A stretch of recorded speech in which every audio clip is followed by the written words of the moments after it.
notable offseason additions for the G-men. James Bradberry, I know that they were looking at Byron Jones, but of course Byron Jones went to Miami. Blake Martinez from the Packers, he comes. Levine Toilolo, my favorite name perhaps, Toilolo.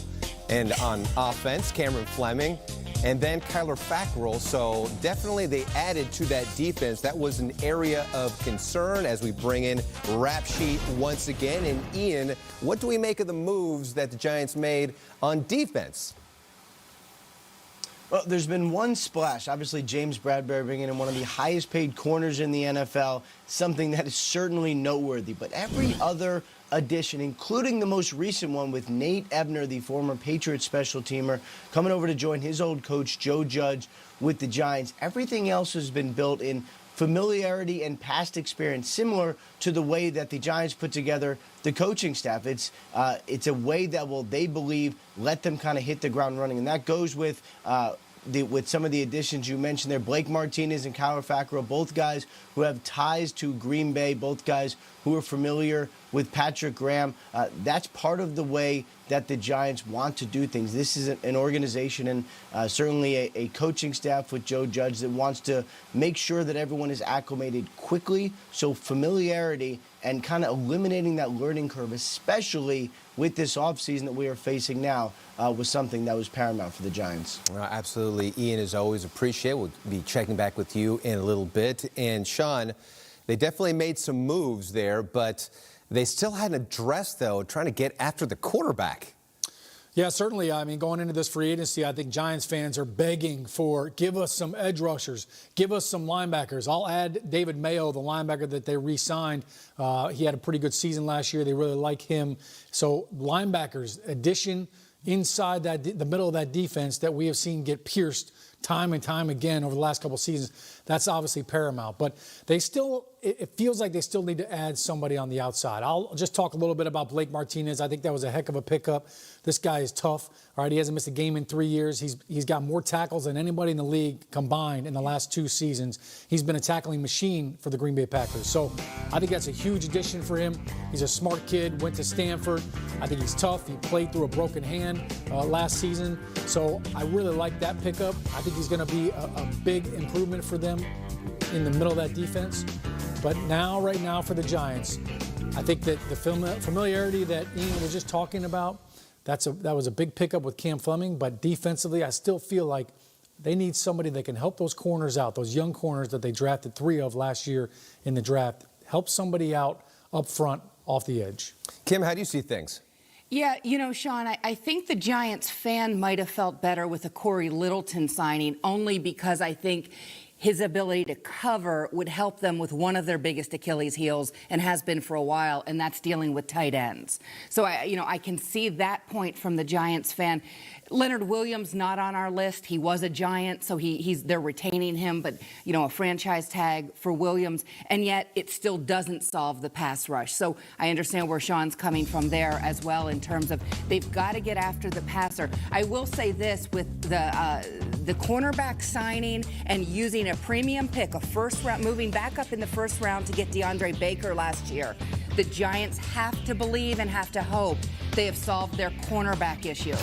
Because when you keep rolling through players looking for an answer at one position, you just by definition are disregarding other positions that also need help. They have to solve cornerback. They have to believe they have. And the pass rush remains an issue. Absolutely. Kim, you've talked about it. Sean, you've talked about it. And Judy, that is one of the things we were thinking, maybe Jadeveon Clowney would make sense for them. Why don't they go after him?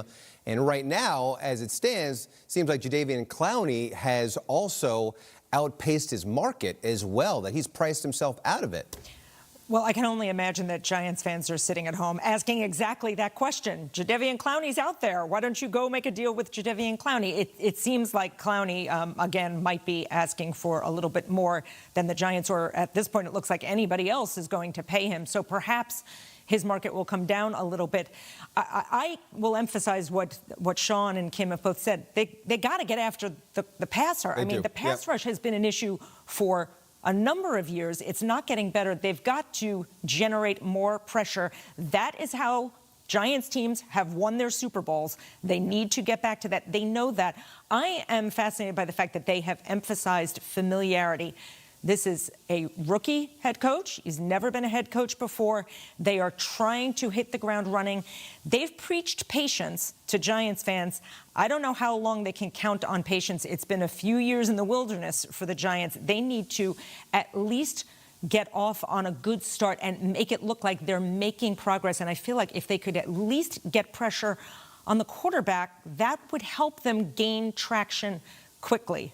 We've got to see something in the rest of free agents. I mean, that patience is certainly being tested right now. We had Joe Judge on Good Morning Football. He came on, refused to mention Daniel Jones and Saquon Barkley, and we know they are the cornerstones of this franchise, but he kept saying over and over, and coaches are wont to say this, clean slate, everybody's up for this job, everybody has to compete for it. So now, Sean, Joe Judge is really trying to put his stamp on this team, but he's making it clear nothing is given, it's all earned. Yeah, and from what I hear, Joe Judge, you know, he's working on patience and he wants it now. Yeah, exactly. You know, right now. John, good job. From what I've talked with people in the building and, you know, the Joe Judge signing, a lot of this was, hey, let's get back to the basics. And I think that's why you're seeing so many of these familiar signings, as we've been talking about, guys that have been in the system, guys that Joe Judge knows, obviously with now the possibly shortened offseason. You're going to need guys that know what to do, that can fit into the scheme, and they can pick it up quickly. But I talked to Mark Colombo at the Combine.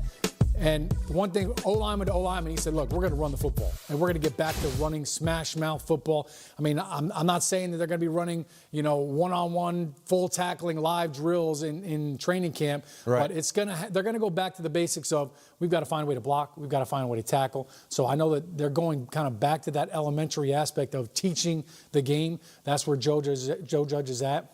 And the players that they're trying to bring in are guys going to fit that aspect as well as the versatility. If you want to sign with the New York Giants, you can't just do one thing. And is that your early sense of how Joe Judge is, Kim? Well, I'll go back to what Sean was saying. Well, they couldn't run block last year. It would help out their franchise running back a great deal if they could figure that part of it out. So I think if they can run block, they can start thinking about being a dominant rushing team. But it's going to take that from the front five first. They do have a high draft pick. We'll see. They do. They go to the offensive lineman now. Yep. And this would be the opportune time to do so. Well, the Bills, they added a nice little playmaker. His name is Stephon Diggs, and they weren't done there. The moving and shaking up in Buffalo was aplenty. No more Tom Brady. Maybe this is finally their year in the division. We delve into that and more ahead.